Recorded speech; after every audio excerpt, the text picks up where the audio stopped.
Estamos con una serie muy linda que se llama La naturaleza de la Iglesia y las misiones. Y esta es una serie hermosa porque ¿qué es la Iglesia? ¿Es el edificio? ¿Es el pastor? ¿Son los líderes? ¿Es la institución? Mira al hermano o a la persona que tienes a tu lado y dile, la Iglesia eres tú. Y la Iglesia soy yo. Porque según la palabra de Dios, la Iglesia no es el edificio, ni las columnas, ni siquiera son los obispos, los pastores. La Iglesia es la reunión de los santos, la Iglesia es la congregación, la reunión en el nombre de Jesús. Rodrigo lo dijo, allá donde dos o más de nosotros estemos reunidos en tu nombre, ahí estás tú, eso es la Iglesia. Así que estamos hablando de la naturaleza de nosotros, ¿no? Porque llegamos a la iglesia, nos hacemos cristianos, empezamos a asistir y a veces no sabemos bien ni siquiera por qué de la iglesia, cuál es la labor de la iglesia. Y tantas cosas han pasado a lo largo de estos siglos que han distorsionado también a la iglesia. Porque claro, la iglesia si la formamos nosotros, pues también está hecha por pecadores. Y la iglesia ha sufrido tremendos golpes y tremendas caídas y han habido un montón de cosas. Y a veces nosotros nos dañamos también con la iglesia, y lo que es peor, por el mal testimonio de la iglesia nos dañamos con el Señor. Así que es interesante saber, oye, ¿por qué nació la iglesia? ¿Para qué de la iglesia? ¿Cuál es la verdadera naturaleza? Aunque a lo mejor se haya ido adulterando en algunas cosas, pero ¿cuál es el verdadero propósito de la iglesia? Y de eso es de lo que estamos predicando estos domingos, y es de lo que estamos enseñando. Llegaremos luego a hablar de las misiones, porque claro, la esencia de la iglesia es hacer nuevos discípulos, es predicar, es avanzar en el nombre del Señor. Entonces, llegará el momento en que empecemos a predicar tomando el libro de los Hechos, siempre la Biblia, siempre la palabra como nuestra referencia, la palabra de Dios, llegaremos a predicar del nacimiento de aquellas iglesias, ¿sí? Pero ahora todavía estamos en la primera parte. Miren, naturaleza de la iglesia y las misiones, ¿no? Pues aún estamos en la naturaleza de la iglesia.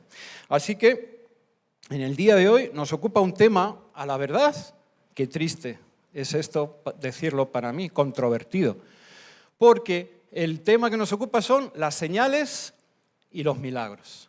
Y es controvertido, qué pena, porque hemos llegado ya a distorsionar tanto a la iglesia que a veces hasta nos da miedo hablar de las señales y los milagros, cuando nuestro Dios es un Dios todopoderoso. ¿No acabamos de cantar eso? Un Dios que venció a la muerte y al pecado. Hemos estado cantando todo eso. Así que ¿cómo no va a ser un Dios de milagros, de señales? Aleluya, claro que sí. Hoy vamos a hablar de ese tema. Así que te invito a que abras tu Biblia por el libro de los Hechos, primer libro del Nuevo Testamento después de los Evangelios, y la compartas de repente con la persona que tengas ahí a tu lado, si no trajo Biblia. Seguimos tomando como referencia para la naturaleza de la iglesia aquella primera iglesia, la que nació directamente en la promesa y en la palabra del Señor. Esa iglesia está siendo nuestro modelo a seguir para predicar estos días y estos domingos. Deja abierta tu Biblia por ahí, por los Hechos, porque vamos a repasar un poquito todo lo que ha acontecido. Pero vamos al momento de hoy, que está en el capítulo 5, los versículos que van del 12 al 16. Hechos 5, 12, 16. ¿Ya lo tienen?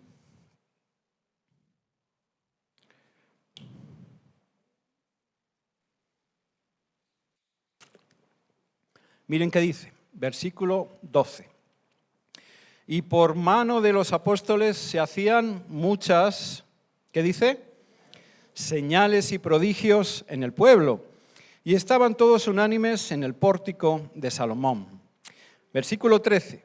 De los demás, ninguno se atrevía a juntarse con ellos, mas el pueblo los alababa grandemente. Y los que creían en el Señor aumentaban más, gran número, así de hombres como de mujeres. Versículo 15.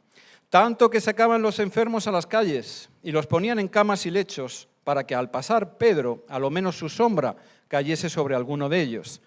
Y aún de las ciudades vecinas, muchos venían a Jerusalén trayendo enfermos y atormentados de espíritus inmundos, y todos eran sanados. Gloria a Dios. Inclina tu rostro. Vamos a orar por unos segundos. Señor Dios Padre Todopoderoso, a ti sea la gloria, la honra y el poder por siempre. Señor, te bendecimos, te alabamos, te damos las gracias porque hoy tú nos has traído a cada uno de nosotros aquí, Señor. Tal vez alguno de nosotros ni tenía en sus planes hoy estar aquí, pero de alguna manera, Señor, tú eres soberano y has hecho que hoy estemos aquí reunidos. Padre, sabemos que tú no haces nada por hacer ni por casualidad.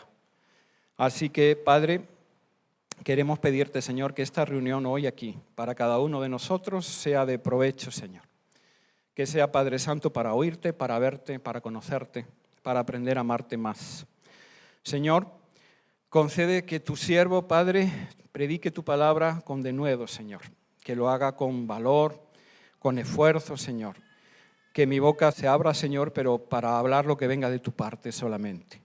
Señor, concede también y riega tu palabra con señales, con milagros, como hoy hablamos, Señor, tocando el corazón, cambiando las vidas, porque solamente tú, Señor, eres capaz de hacerlo, Padre Santo. Alabado seas por siempre, Señor. Toma tu lugar aquí, presidiendo esta reunión, Señor. Te amamos y te alabamos. En el nombre del Señor. Amén, Padre. Amén. Muy bien, hermanos, miren.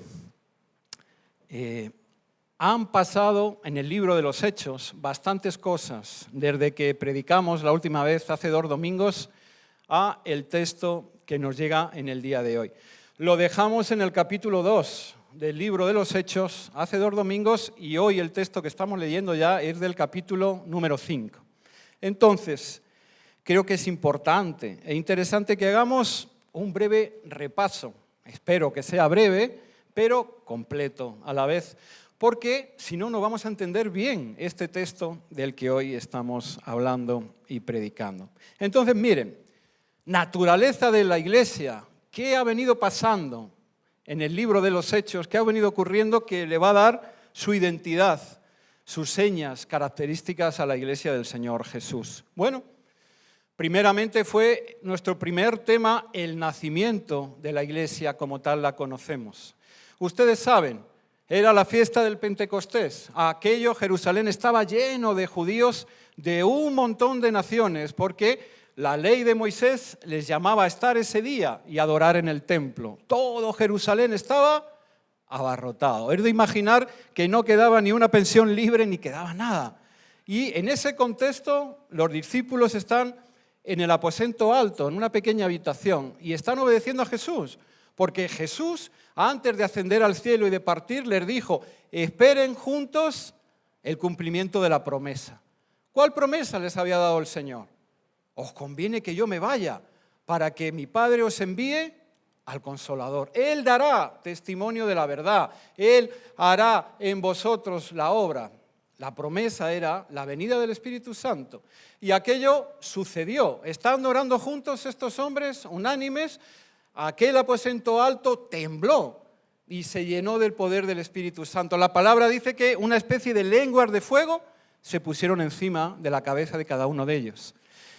E inmediatamente aquellos hombres comenzaron a hablar en lenguas, cada uno en diferente idioma. Salieron a la calle y daba la casualidad de que como era el día de Pentecostés y había judíos de un montón de naciones, estaban asombrados porque les oían hablar en esos diferentes dialectos y los entendían. Así que la primera característica de la iglesia del Señor Jesús es que su nacimiento fue la propia obra del Señor Jesús, creada en el poder del Espíritu Santo. Su nacimiento fue así, con la llenura del Espíritu. Inmediatamente que sucedió eso, en el capítulo 2 también tenemos que Pedro, el mismo apóstol que poco tiempo antes había negado al Señor hasta 3 veces porque tenía miedo, pues lleno del poder del Espíritu Santo y aprovechando que tiene ahí a tantísimos judíos reunidos, se pone a predicarlos. El primer discurso de Pedro. Lo vimos también hace 2 domingos. Lo llamamos el querigma cristiano. ¿Qué es el querigma? El mensaje del Evangelio. Ahora bien, el mensaje puro, tal cual fue recibido de nuestro Señor Jesús, sin adulterar, sin añadir y sin quitar ninguna de las cosas. Así Pedro aprovecha y lleno del Espíritu Santo hace una predicación maravillosa. Les dice a todas aquellas personas: aquel Jesús que vosotros rechazasteis, aquel que habéis crucificado, aquel en el cual no habéis creído, pues que sepáis que era el Mesías anunciado en las Escrituras, que sepáis que Él es el Señor, el unigénito Hijo de Dios, y que sepáis también que aunque lo crucificasteis y lo matasteis, resucitó y venció a la muerte, y nosotros somos testigos, y está sentado a la derecha del Padre. Aquel mensaje lleno del Espíritu Santo debió de ser tan tremendo, tan poderoso, que nos dice la Escritura que multitud de ellos dijeron: ¿y qué haremos? ¿Qué podemos hacer con tremendo error que hemos cometido? Así que Pedro les dice: arrepentíos, cambiar de vida, pedir perdón por lo que habéis hecho y por cómo vivís, y bautizaros en el nombre del Señor. Y miren, dice la palabra que como unas 3.000 personas aquel día se bautizaron y aceptaron al Señor. Ese es el nacimiento de la iglesia. Ese es nuestro origen. Ese. Así que, continuando en el capítulo 2, todas aquellas personas, porque ya no eran un grupito de discípulos, no es verdad, sino una buena multitud, comienzan a vivir juntos. En el capítulo 2 se nos dice de los hechos cómo era la vida de los primeros cristianos. Y aprendemos otra cosa preciosa de la iglesia, la verdadera iglesia y su naturaleza, que quizá nosotros vamos perdiendo un poquito. Y era que de verdad estaban juntos, de verdad entre ellos había unanimidad y camaradería. De tal manera, dice el libro de los Hechos, que todo lo tenían en común, todo. Dice que incluso llegaban a vender sus propiedades y los bienes y los repartían entre ellos según la necesidad que tuviera cada uno de ellos.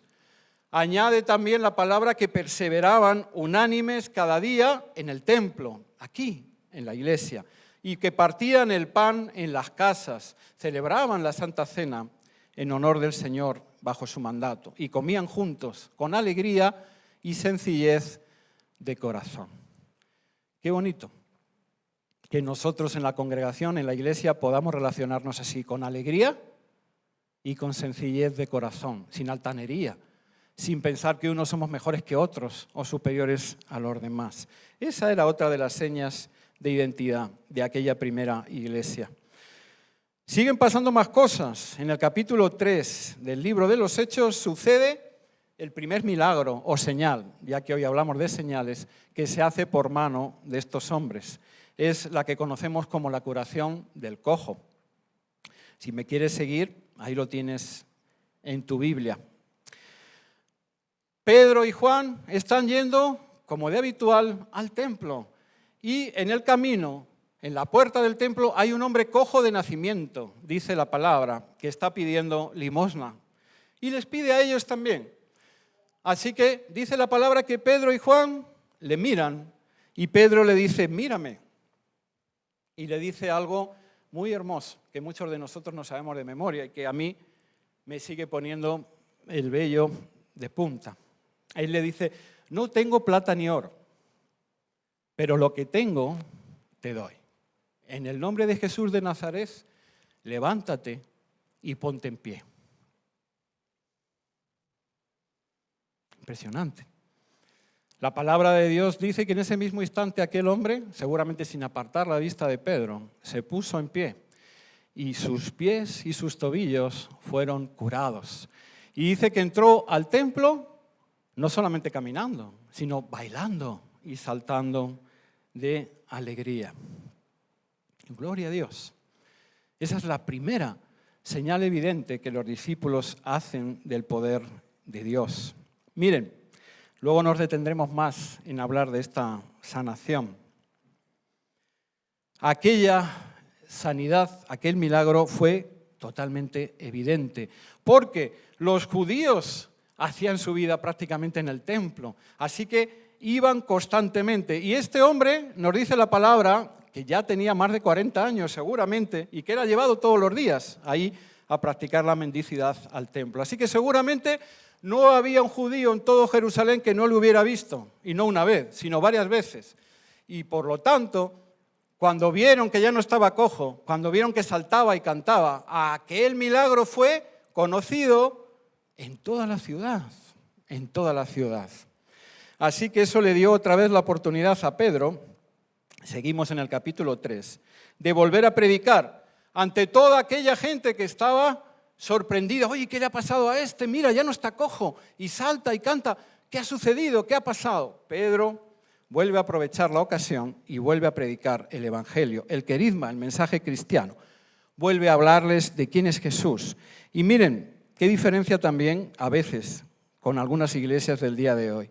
Porque Pedro aprovecha ese mensaje también y la oportunidad para decirles que no han sido ellos los que han sanado a ese hombre, para no atribuirse ellos ningún mérito, sino que les dicen que ha sido el obrar de Jesús. Y les dice así: varones israelitas, ¿por qué os maravilláis de esto? ¿Por qué ponéis los ojos en nosotros como si por nuestro poder o piedad hubiésemos hecho andar a este hombre? No. Ha sido por la fe en el nombre de Cristo que a este que vosotros veis y conocéis le ha confirmado su nombre, que es sobre todo nombre. Ha sido la fe que es por Jesucristo el que le ha dado a este hombre completa sanidad en presencia de todos vosotros. Y Dios dice la palabra que en aquel mismo momento también otro buen grupo de los que estaban presentes creyó y se convirtió al Señor. Mensaje cristiano, pero acompañado también del poder del Señor sobre las vidas de las personas. Claro, si aquel milagro y aquella señal fue tan notorio en todo Jerusalén, obviamente también los enemigos de la iglesia, también los enemigos del Señor se enteraron. Así que dice el capítulo 4 que Pedro y Juan son llevados al concilio, al Sanedrín, al consejo de los ancianos, los sacerdotes de aquel tiempo, los mismos que se habían opuesto a Jesús. Allí les llevan, y les llevan evidentemente para ser interrogados, pero también para ser amedrentados. Así que les hicieron pasar una noche entera en la cárcel, y al día siguiente, reunidas todas las autoridades, los pusieron en el medio y les preguntaron: ¿con qué autoridad? ¿Bajo qué poder habéis hecho vosotros esto? Y Pedro, que desde luego ya no tiene nada que ver, como antes dije, con el Pedro que se ocultaba y se escondía, una vez más ve la oportunidad preciosa ya no de predicar a la gente del pueblo, sino de predicar directamente también a los sacerdotes, a los escribas, a los maestros. Así que, lleno una vez más del poder del Espíritu Santo, aprovecha para predicarles del Señor y también para darle la gloria y la honra de ese milagro a Él, a nadie más. Les dice así: sea notorio a todos vosotros, a todo el pueblo de Israel, que en el nombre de Jesucristo de Nazaret, a quien vosotros crucificasteis y a quien Dios resucitó de los muertos, por Él este hombre está en vuestra presencia sano. Este Jesús es la piedra reprobada, rechazada por vosotros, los edificadores de la fe, y esa piedra ha venido a ser la cabeza del ángulo, ha venido a ser la piedra principal de la fe, la piedra principal de su iglesia. Y en ningún otro hay salvación, porque no hay otro nombre bajo el cielo dado a los hombres en que podamos ser salvos. Gloria a Dios. Así que estos hombres, admirados y maravillados de que pudieran predicar y hablar así, sin ningún temor frente a ellos, y además siendo hombres sencillos, pescadores, y hablaran de tal manera, con tal pasión y con tal erudición, pues eran poco ilustrados y sin formación. Acordaron a regañadientes no hacerles daño, al menos no en ese momento, porque todo el pueblo que había visto la sanación del cojo estaba a favor de ellos. Así que les dejaron en libertad, pero eso sí, no queriendo que el mensaje de Jesús siguiera difundiéndose, les intimidaron y les ordenaron no seguir enseñando ni predicando en el nombre de Jesús. Miren la respuesta de Pedro y Juan delante de los que tenían el poder precisamente para crucificarlos o matarlos como habían hecho con Jesús. Esta es otra seña de identidad de aquella iglesia. que yo quisiera tener en mi propia vida y en nuestras iglesias hoy en día. Pedro y Juan le respondieron diciendo: juzgad si es justo delante de Dios obedecer a vosotros antes que a Él. Porque nosotros no podemos dejar de decir y de enseñar lo que hemos visto y oído. Gloria a Dios. Porque esa es la labor de la iglesia. Enseñar, predicar, hablar del Señor, mostrar lo que hemos visto y oído, lo que hemos nosotros mismos experimentado en nuestras vidas. Así que, según salen de allí, vuelven a ver al resto de los discípulos y de los apóstoles. Debían de tomar una decisión, debían de informarles: oye, ¿sabes qué? El concilio nos ha amenazado y nos ha asustado. Y aquí debía de tomar aquel grupo una clara decisión, porque era la primera vez desde la muerte del Señor que se enfrentaban a amenazas muy serias de aquellos mismos que, como digo, habían matado a su maestro. Era el primero, porque luego vendrían muchos más, de los momentos de la verdad, donde ellos debían de decidir si eran fieles a Cristo, es decir, si seguían poniendo en peligro sus vidas, predicando, mostrando, haciendo sanidad, mostrando el poder de Cristo, o por el contrario, si eran más fieles a sí mismos y tal vez callaban para pasar más desapercibidos, para ser más prudentes. Vaya lección, ¿no es verdad? Porque hoy en día la iglesia del Señor está en la misma. Ya pasan tantas cosas en nuestro propio país aquí en España que a veces la iglesia calla y procura pasar desapercibida y se encierra dentro de su templo y no sale a la calle para que nadie la señale y para que las autoridades no vayan a cargar contra ella. ¿No es verdad que esa misma decisión la tomamos nosotros a diario? ¿Cuántas veces has callado tú en tu trabajo? ¿Cuántas veces has callado tú con tu familia? ¿Cuántas veces has callado ahí en el instituto o en la universidad? Ellos debían de tomar una decisión también. Y me encanta. Hay mucho que aprender de esta iglesia. Seguimos en el capítulo 4 y hacia la mitad hay una sección donde dice: los creyentes piden confianza y valor. ¿Saben qué hacen? Ante tal elección, vuelven a hacer lo que mejor sabían hacer aquella iglesia. Algo de lo que tenemos que aprender mucho nosotros. Vuelven a ponerse a orar juntos. Se reúnen, se ponen de rodillas y se ponen a orar. Y uno puede pensar: ya sé lo que oraron. Seguro que dijeron: Señor, líbrame del mal, quita a mis enemigos, bárrelos, mátalos, apártalos. Permíteme seguir predicándote, pero tranquilo y libre de angustia y de persecución. Pero no sucede eso. Miren, Hechos 4, versículo 29 y 30. Miren cómo oran ellos. Y ahora, Señor, mira sus amenazas y concede a estos tus siervos que con todo denuedo, esto es valor, esfuerzo, intrepidez, hablen tu palabra.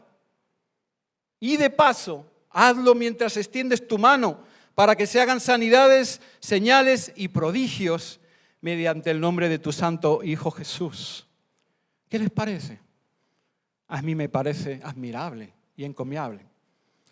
Lejos de asustarse, lejos de querer huir, lejos de pedirle a Dios que los libre de eso, lo que le dicen es: Señor, dame todavía más pasión, más fuerza, lléname más de tu Espíritu Santo para poder aún todavía predicarte más alto y más fuerte.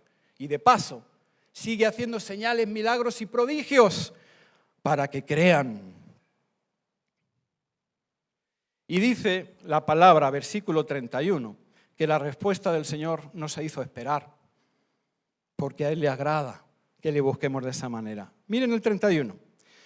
Cuando hubieron orado, el lugar en que estaban congregados tembló y todos fueron llenos del Espíritu Santo y hablaban con denuedo la palabra de Dios. De nuevo, experimentaron la llenura del poder del Espíritu Santo. Así que vamos llegando al capítulo 5 que hoy nos ocupa. En el capítulo 5 se nos dice que continuaban creciendo y creciendo y que continuaban viviendo, como antes dijimos, con todas las cosas en común. No había pobres ni necesitados entre ellos, porque todo lo compartían y lo repartían. Y justo antes de llegar a la palabra de hoy, aparecen en escena un matrimonio que algunos de nosotros conocemos bien, Ananías y Safira. Un matrimonio que seguramente se había convertido también y que quizás hubiera quedado en el anonimato de la Biblia, pero que quedó registrado aquí. Porque, como habían hecho otros antes, como Bernabé, del cual hablaremos mucho en el nacimiento de las iglesias, decidieron vender una propiedad que era suya para entregar el dinero, como habían hecho otros, a los apóstoles y así poder bendecir a la comunidad. Sin embargo, la diferencia con este matrimonio es que nos dice la palabra que ellos sucumben a la tentación de engañar a los apóstoles en el importe de la venta, ocultando y sustrayendo una parte para ellos. Así que, cuando llegan, que lo hace primero el esposo, Pedro, lleno del poder del Espíritu Santo, que sabe lo que ha ocurrido, le confronta y le dice: Ananías, ¿por qué? ¿Por qué llenó Satanás tu corazón para que mintieses al Espíritu Santo y sustrajeses del precio de la heredad? ¿Por qué? ¿Acaso reteniéndola no se quedaba en ti? Es decir, no tenías necesidad ni de venderla. Le vuelve a decir: y una vez que decidiste venderla, ¿acaso no estaba el dinero también en tu poder? ¿Por qué entonces pusiste esto en tu corazón? Porque no nos has mentido a nosotros, a la iglesia, a los hombres, sino que has mentido a Dios. Así que sucede algo terrible, que a veces nos gusta pasar como de puntillas cuando leemos la palabra de Dios o el libro de los Hechos. Sucede que en aquel mismo momento Ananías primero y después Safira, cuando llega, caen muertos. Y la palabra nos dice que sobrevino, claro, gran temor sobre toda la iglesia y sobre todos los que oyeron estas cosas. Y esta es otra característica también de la iglesia del Señor, que con demasiada frecuencia se nos olvida. Porque la iglesia del Señor es gracia, misericordia, como hemos cantado, porque Jesús es nuestro Salvador. ¿No es verdad? Él es perdón, Él es gracia, Él es redención, Él es misericordia. Claro que sí. Bendito sea su nombre. Él es todo eso. Pero la palabra nos dice que Jesús, además de Salvador, es, díganlo, Jesús es Señor y Salvador. Así que Jesús también es Rey de Reyes, lo hemos cantado, Señor de Señores. Él también es el Señor del juicio. Así que la iglesia también es obediencia, la iglesia también es fe, la iglesia también es santidad. Y con esa dicotomía nos tenemos nosotros que mover. El Señor sabe que ninguno de nosotros es perfecto, más bien sabe lo que somos. Solamente Jesús es perfecto, solo Dios es bueno, como Él dijo en una ocasión. Pero lo que sí quiere de nosotros, hermanos, son corazones humillados. Corazones que sepan reconocer sus errores y sus faltas y que rápidamente, una vez que se dan cuenta de que han fallado, de que han pecado, acudan a pedir el perdón y la misericordia, que por cierto, está como muestra la cruz abierta, de brazos abiertos para todos. Así que llegamos por fin. ¿Están conmigo todavía? Amén. Al fin llegamos a los versículos que nos ocupan en el día de hoy.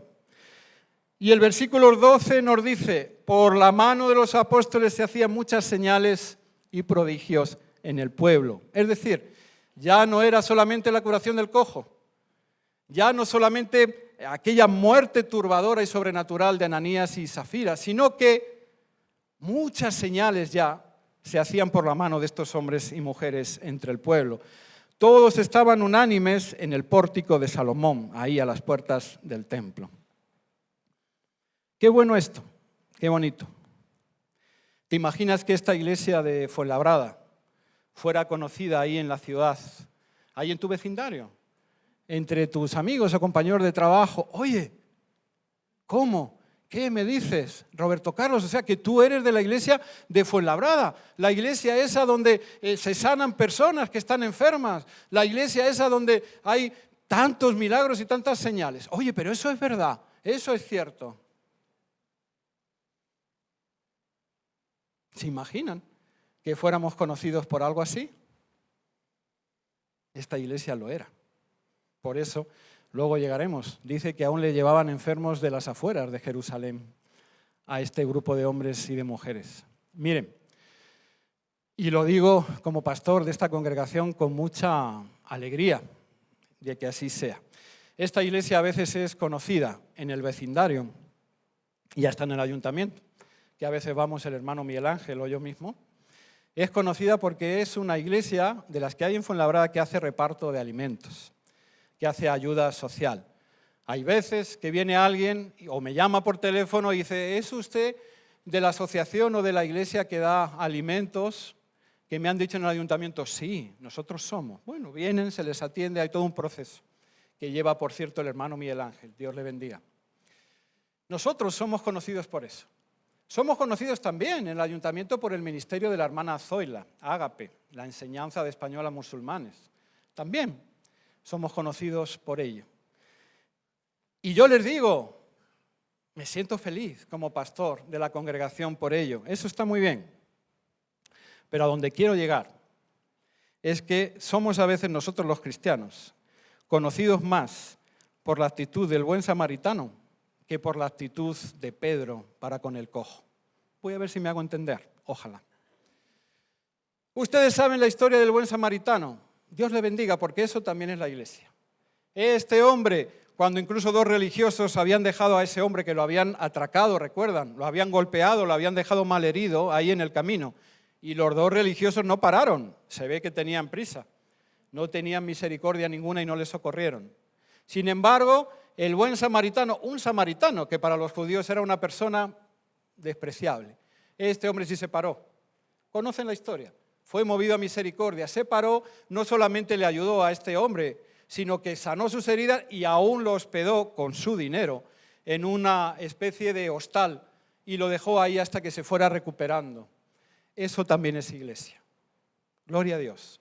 Porque para eso el Señor nos ha puesto, para practicar el amor con nuestro prójimo, para tener caridad cristiana. Y eso es bien importante y no se nos debe de olvidar.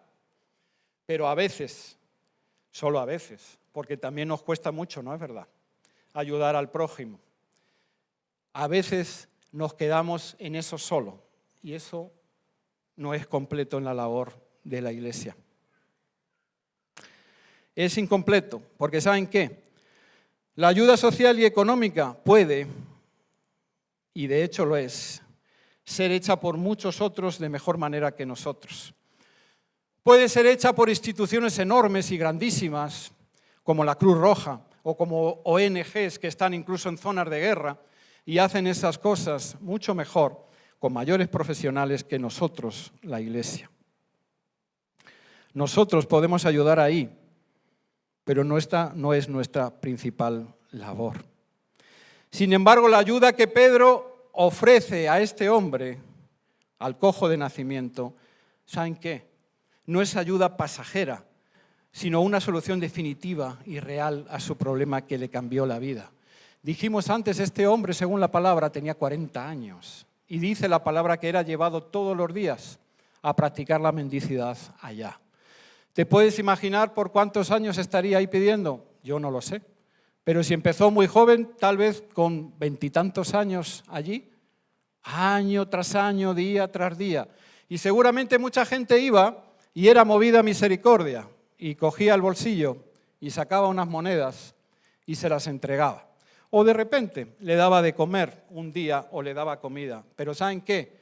Aquello, por supuesto, bendecía a este hombre, pero era efímero y temporal. Y cada día él seguía atado a su problema y a su enfermedad. Cada día continuaba mendigando. No fue hasta que llegó Pedro y precisamente no le dio nada material. No es verdad, no tengo plata ni oro, pero lo que tengo te doy. Aquello sí cambió la vida de aquel hombre. Aquello sí fue, como dice la palabra, un antes y un después. las cosas viejas pasaron y todas fueron hechas nuevas. Y esa es la labor principal de la iglesia. No mejorar las vidas de las personas, que también, sino cambiarlas. ¿Entienden? Jesús cambia la vida de las personas.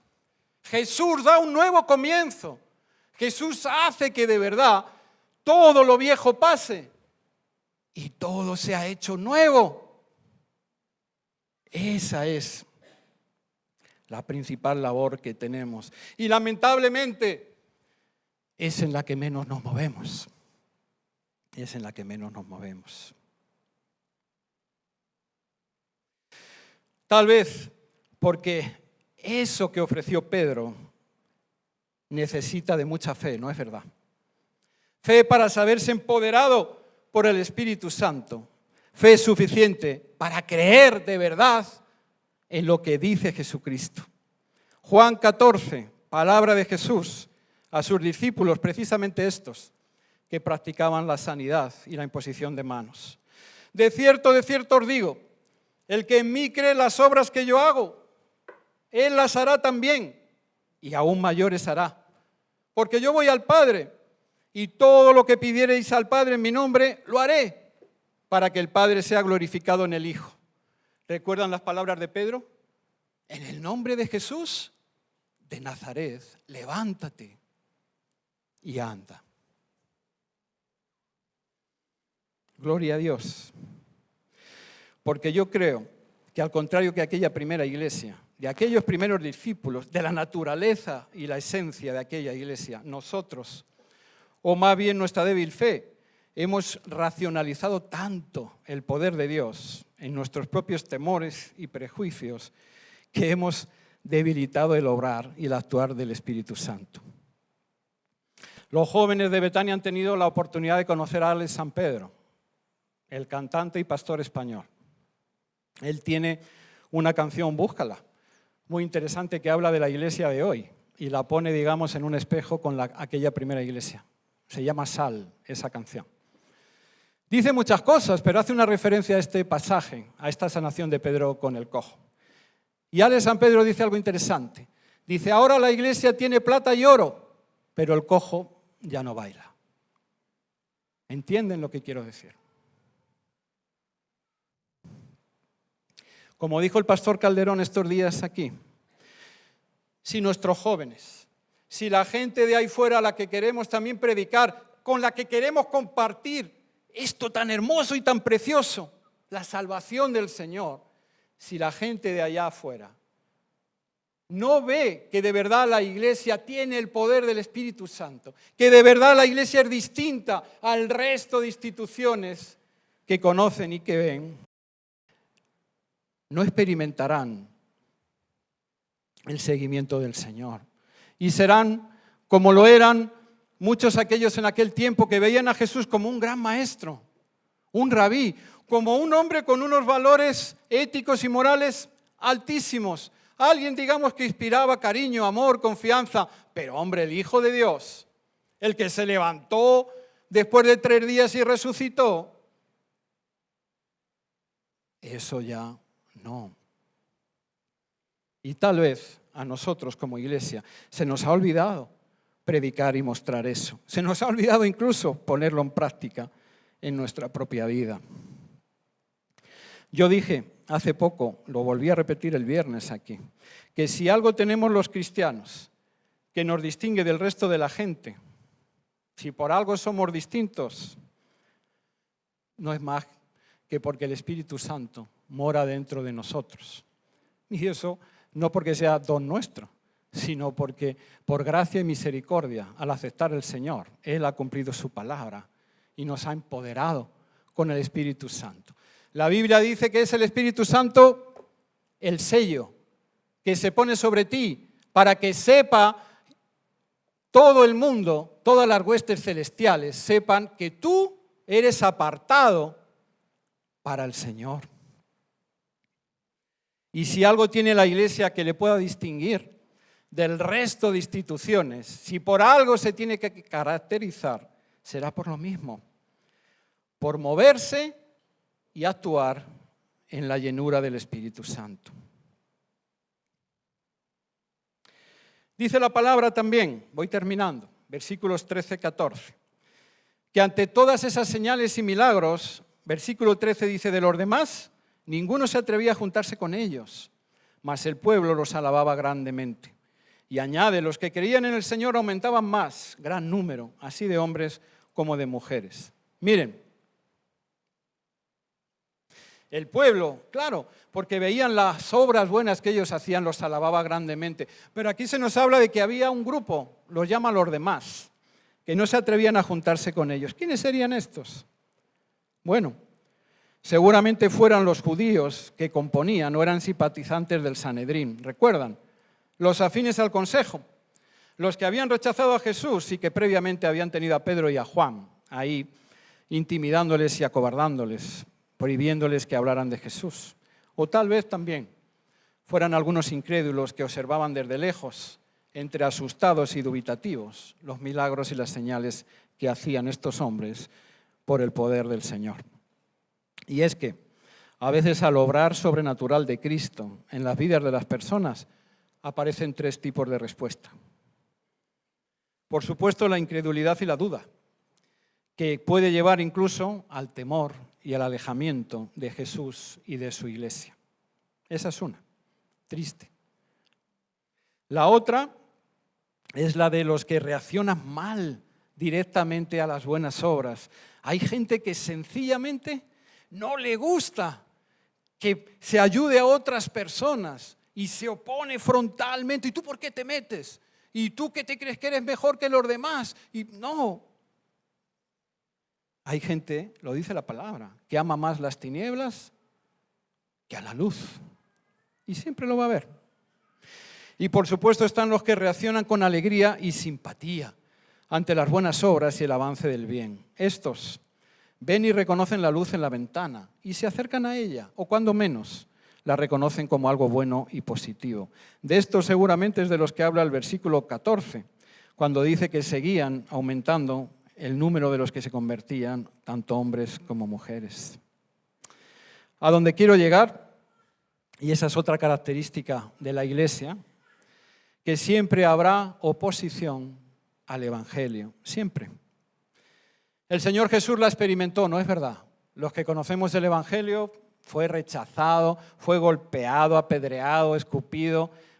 Las zorras tienen donde reposar su cabeza, decía él. El Hijo del Hombre ni siquiera tiene donde poder hospedarse. Vaya, si la experimentó. Y también, como digo, aquella primera iglesia desde el principio también la experimentó. Así que, escuchen bien, nosotros, la iglesia de hoy en día, no debemos de asombrarnos ni apesadumbrarnos por tener y experimentar oposición, tanto como cristianos en nuestras vidas personales, ni como iglesia cuando caminamos juntos. Jesús también lo avisó, ¿no es verdad? Acordaos de la palabra que yo os he dicho, acordaos que os estoy avisando. El siervo no es mayor que su Señor. Si a mí me han perseguido, pues también a vosotros os perseguirán. Si han guardado mi palabra, también guardarán la vuestra. La oposición y el rechazo a Cristo y por tanto a los cristianos y a su iglesia es una realidad. Nunca fue negada, sino más bien anunciada y avisada por Cristo. Así que, ¿sabes qué? No hay que negarla, ni siquiera hay que rechazarla, ni mucho menos asustarse de ella, como estos hombres no se asustaron. Más bien yo te diría que hay que asumirla como parte de nuestro camino cristiano.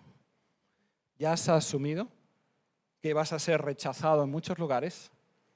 ¿Has asumido que por ser cristiano se van a reír de ti o van a decirte cosas que no están bien? ¿O sigues tratando de escapar de eso?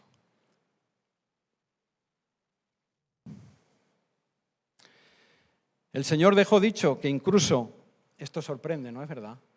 Hay buenaventura en eso. ¿Se acuerdan del Sermón del Monte? Qué precioso.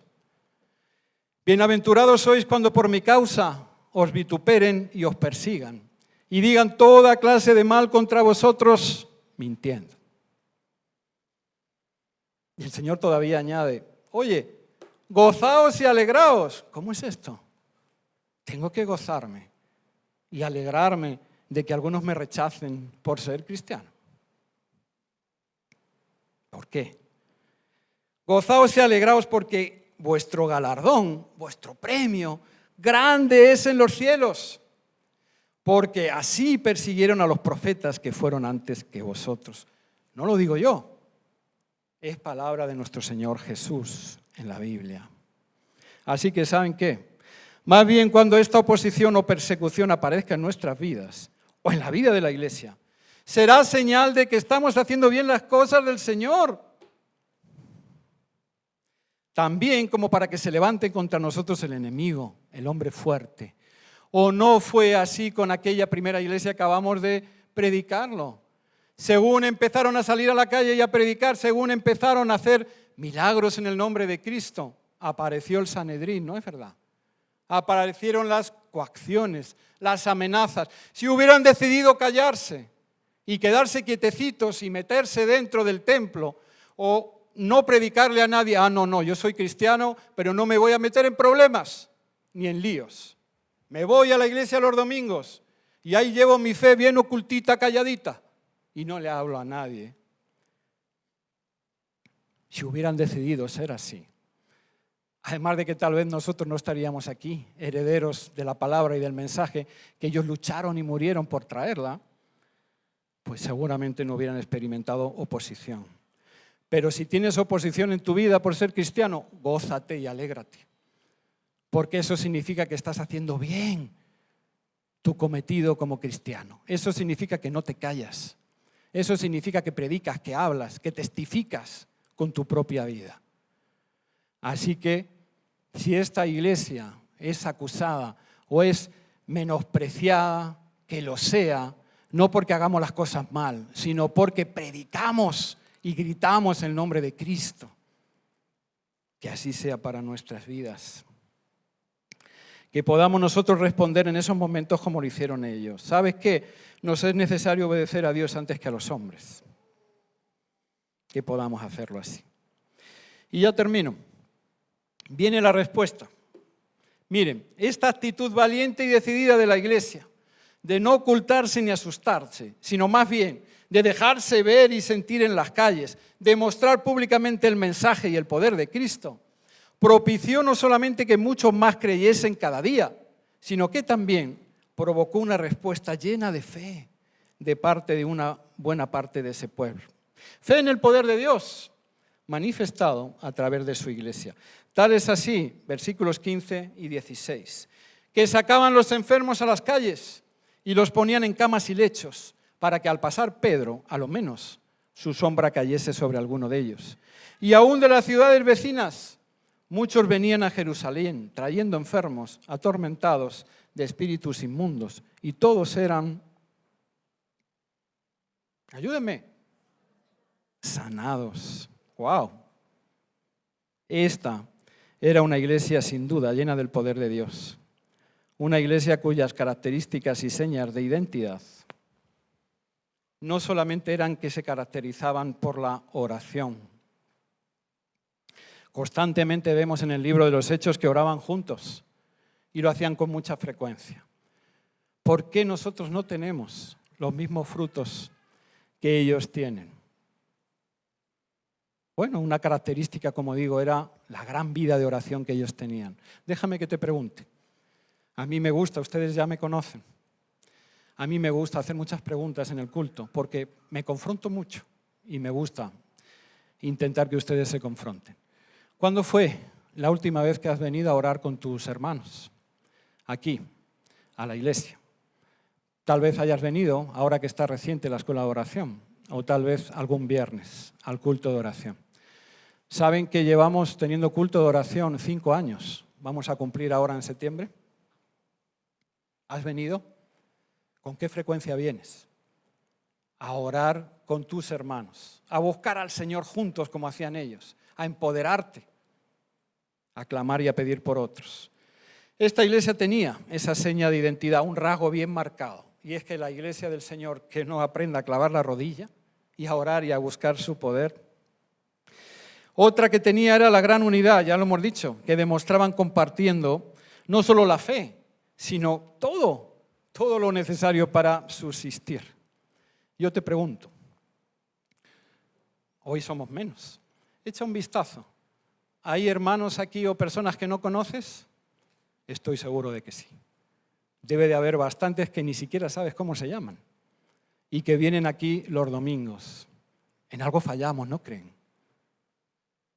Estás en esta iglesia que hay grupos pequeños, hay grupos de hombres sábados por la mañana, hay 5 o 6 grupos de mujeres pequeños, hay culto de jóvenes los sábados por la tarde. Busca reunirte en grupos pequeños para conocer de verdad a tu hermano o a tu hermana, para saber cómo se llama, para saber por qué llora, por qué ría, para saber de verdad cuáles son sus necesidades y sus preocupaciones. O vuelves a ser ese cristiano que no quiere problemas y que vive su fe de manera solitaria e inclusiva. No, ¿sabes qué? Me van a meter en líos o en problemas. Esta iglesia no era así. Ni el diseño de Dios para su iglesia es así, sino una comunidad que se ama y que se quiere y que se conoce y que se lava los pies unos a otros, como hizo el Señor con sus discípulos. Esta iglesia además también tenía como seña de identidad que predicaban con denuedo, dice, el único y verdadero evangelio de Cristo, sin adulterar. El que habían recibido de su Señor, ese llevaban. Y yo te pregunto, ¿estás estudiando la palabra de Dios? Esta es una iglesia que, gracias a Dios por ello, tiene escuela bíblica, 4 años de estudios, y luego para el que quiere, hay un buen número de ustedes que están ahí, bendito sea Dios por ello, hay un seminario incluso teológico, porque ¿cómo vas a predicar el verdadero mensaje si de repente tú no lo conoces bien? Estás estudiando y leyendo la palabra de Dios, para que, como decía el apóstol, cuando alguien pida ahí fuera señal o defensa de nuestra fe, tú la puedas dar con convicción, tú la puedas dar con buenos argumentos, con el querigma cristiano verdadero, para que incluso los falsos maestros, que los hay y que la Biblia habla mucho de ellos, no te puedan engañar. Además de todo eso, esta iglesia era conocida por las señales y milagros que hacía en el nombre del Señor. ¿Saben qué? Seguramente eso era consecuencia de todo lo anterior. Oración abundante y persistente en unanimidad del grupo. Unidad sin fisuras ni divisiones, en espíritu y en verdad. Por su gran conocimiento y predicación del mensaje de Cristo. Todo eso seguramente traía como consecuencia la constante llenura del Espíritu Santo en ellos. Hombres y mujeres totalmente obedientes a Cristo. Hombres y mujeres totalmente entregados a servirle y a seguirle. Y en consecuencia, Jesucristo cumplía su palabra en ellos y a través de ellos. Marcos 13, con esto acabo. Cuando os trajeren para entregaros, no os preocupéis por lo que habéis de decir, ni lo penséis, sino lo que os fuese dado en aquella hora, eso hablad. Porque no sois vosotros los que habláis, sino el Espíritu Santo. De ahí venían los grandes mensajes y predicaciones de Pedro, que hemos visto en el libro de los Hechos. Él hablaba bajo la influencia y el poder del Espíritu Santo. Por eso tenían el efecto que tenían. Miles de personas se convertían. También les dijo el Señor, y estas señales seguirán a los que creen. En mi nombre echarán fuera demonios, hablarán nuevas lenguas, tomarán en las manos serpientes, y si bebieren cosa mortífera, no les hará daño. Sobre los enfermos pondrán sus manos y sanarán.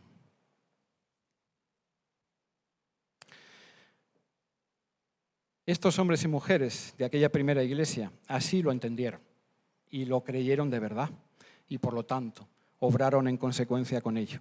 No tenían miedo ni prejuicios para ofrecer el poder de Dios a los necesitados, a los enfermos, a los débiles de este mundo. No en vano ellos mismos habían sido previamente restaurados, sanados y transformados por ese mismo poder de Dios. Pablo le diría a la iglesia de Roma, porque no me avergüenzo del Evangelio, porque es poder de Dios para salvación a todo aquel que cree en él. ¿Crees tú que el Evangelio que te ha sido entregado y que ha sido dado no es mera palabra, sino poder de Dios? ¿Lo crees? ¿Acaso lo has experimentado en tu propia vida? Yo lo he hecho. Pues hermanos, no olvidemos que somos la iglesia del Señor, que le servimos y le representamos y que somos llamados, no nosotros, pero sí a través de nosotros, a restaurar vidas, a sanar matrimonios y hogares, a liberar a personas de adicciones y de problemas bien serios, a darles un nuevo futuro y una nueva eternidad. Inclina tu rostro. Oremos al Señor.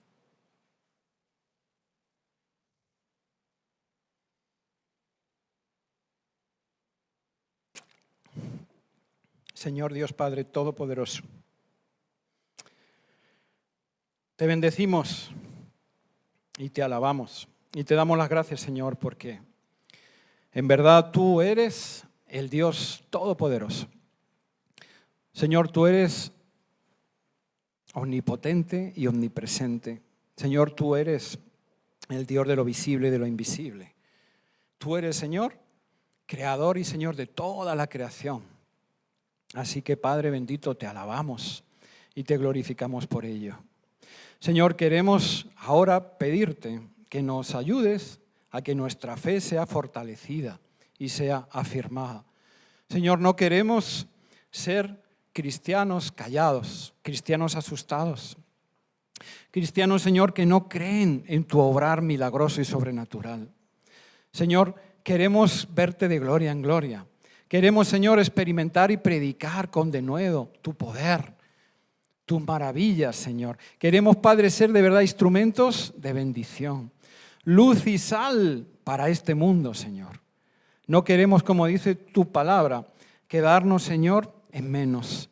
Porque, como dice tu palabra, si la sal pierde su propiedad, ya no sirve más para nada. Si nosotros, Señor, dejamos que el Espíritu Santo se contriste dentro de nosotros, si lo achicamos, Señor, si lo apartamos, si nos acobardamos, ¿qué tendremos de diferencia, Señor? ¿Qué podamos dar en tu nombre? ¿Cómo podremos decir lo que dijo Pedro? Mira, yo no tengo otras cosas que te ofrece el mundo, pero tengo algo muy especial. Y lo que tengo, te lo doy. Señor, yo quiero eso para mi vida. Yo quiero, Señor, tu Espíritu Santo. Yo quiero, Señor, tu llenura. Yo quiero, Padre Santo, recibir el agua viva que quita la sed, de la cual cuando uno bebe, ya nunca más vuelve a tener necesidad. Señor, yo quiero experimentar esa paz de la que tú hablas, que no es la paz que da el mundo ni que conoce el mundo, sino que es la paz verdadera que trae gozo aún en medio de los problemas y de la aflicción. Señor, yo quiero. Señor, y lo quiero no solo de manera egoísta para mí, lo quiero, Señor, para poder llevárselo a otros, porque esa es la labor de la iglesia, Señor. Llevar tu llamado, predicar tu evangelio, mantenerlo, llevarlo, enseñarlo, pero también mostrar tu poder en este mundo que tiene tanta y tanta necesidad. Tal vez tú estés orando así. Tal vez estés cansado o cansada de quedarte ahí un poco en la orilla. ¿Saben? Hay una canción de un autor que se llama Abel Zabala y que me toca el corazón siempre que la oigo.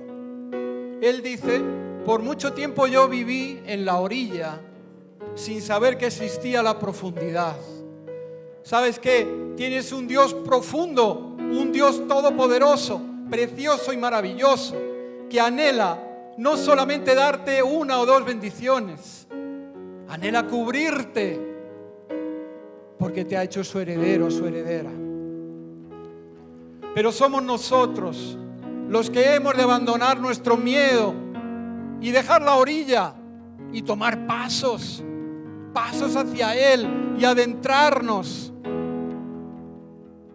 y rendirnos y decirle: Señor, cúbreme de los pies a la cabeza, para que de verdad, Señor, experimente tu poder, tu llenura, para que de verdad cambies mi vida, para que sanes mis heridas y mis necesidades, para que yo pueda, Señor, ser de verdad tu heraldo, tu embajador.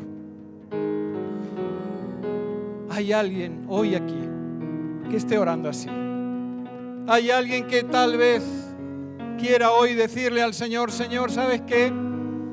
Puede que tenga dudas, pero quiero ir en pos de ti. Esta palabra es para mí porque la necesito. Necesito sanidad en mi vida. Necesito un cambio, no pasajero. Necesito un cambio radical, un cambio total. Necesito que las cosas viejas pasen y todas sean hechas nuevas. Si estás orando así, yo quiero orar por ti. Y quiero pedirte que seas valeroso, que no tengas miedo y que salgas aquí al frente. Como señal de que quieres abandonar tu zona de confort, como señal que de verdad crees en ello, como señal de que quieres dejar la orilla y avanzar a la profundidad. Si es así como estás orando hoy, pasa aquí al frente para que podamos orar por ti. Gloria a Dios. Toda la iglesia sigamos orando, porque es el poder de Dios, no nosotros. Y el poder de Dios se manifiesta en la unidad de sus hijos. Sigue orando. Y si hoy quieres de verdad un cambio, si hoy de verdad quieres una doble porción del Espíritu Santo en tu vida, pues pídela. Porque el Señor Jesús dijo: todo el que llama, se le abre. Todo el que busca, recibe. Todo el que pide, se le da. Y Él no es hombre para ser mentiroso. Él es veraz, Él es real. Gloria a Dios. Si tú también estás buscando y luchando por un milagro de otro tipo, tal vez para que haya sanidad en tus relaciones, en tu matrimonio, con tus hijos, con algún familiar, necesitas también un cambio radical en eso, pues pasa al frente. Pasa también para que podamos orar por ti, para que el Señor, que ya ve lo que está pasando en tu corazón, pueda verte también comprometido, comprometida. Deja de luchar en tu propia fuerza. Deja de buscar soluciones que son temporales y que apenas te traen unas migajas, como aquel mendigo que mendigaba todos los días un poquito de amor, que mendigaba todos los días para poder subsistir un día más. Tú eres hijo o hija del Rey de Reyes y del Señor de Señores. No hay una herencia más grande ni más preciosa, ni la habrá. Deja de mendigar y busca la llenura de tu Señor. Sí, Señor. Dios Padre Todopoderoso. Señor, tú eres el mismo ayer, hoy y siempre. Por lo tanto, Señor, aquel Jesús que caminó entre nosotros, que hizo grandes milagros y señales, que hizo tremendas sanidades, es el mismo que está sentado hoy a la diestra del Padre. Es el mismo que ha dicho: pedir en mi nombre, porque yo intercederé delante de Dios y os lo concederé. Señor, mira hoy a estos tus hijos aquí, puestos en pie delante de ti, Señor. Claman y oran por un milagro, Señor. Tú sabes mejor que nadie cuál es la necesidad de cada uno. Señor, por amor de tu nombre, Señor, mira su fe, mira, Señor, su valor y su coraje de ponerse en pie, de venir hasta aquí, de decir: sí, Señor, yo te busco, yo te quiero, yo te creo.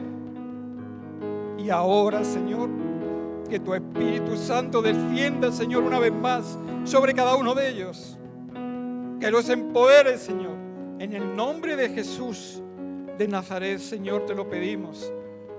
En el nombre que es sobre todo nombre, en el Rey de Reyes, en el Señor de Señores.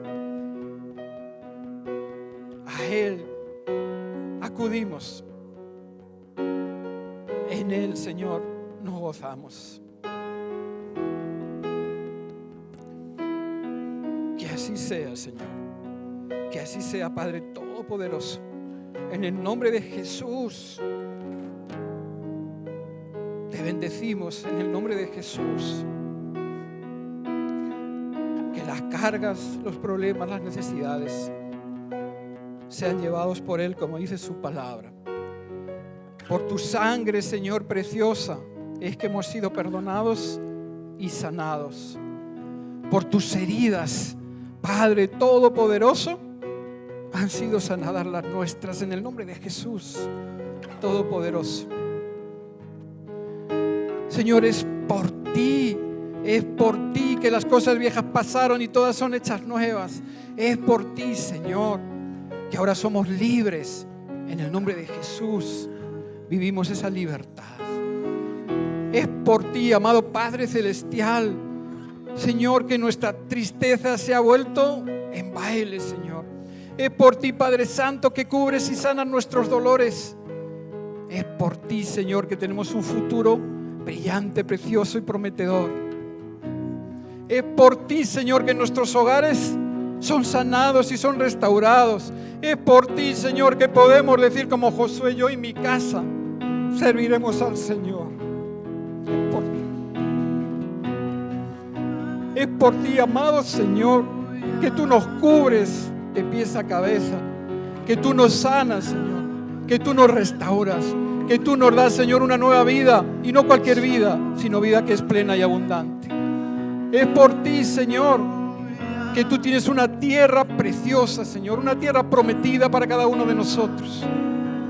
Gracias, Señor, en el nombre de Cristo. Gracias, Señor, por tu iglesia. Gracias, Señor, porque dice tu santa palabra que ni las puertas del Hades prevalecerán contra ella. Gracias, Señor, porque podemos seguir día a día contigo. Y si tú eres por nosotros, ¿quién, Señor, contra nosotros? En el nombre de Cristo, amén. A Él sea toda la gloria y toda la honra por siempre. Amén, Señor. Dios les bendiga, hermanos. Dios los bendiga.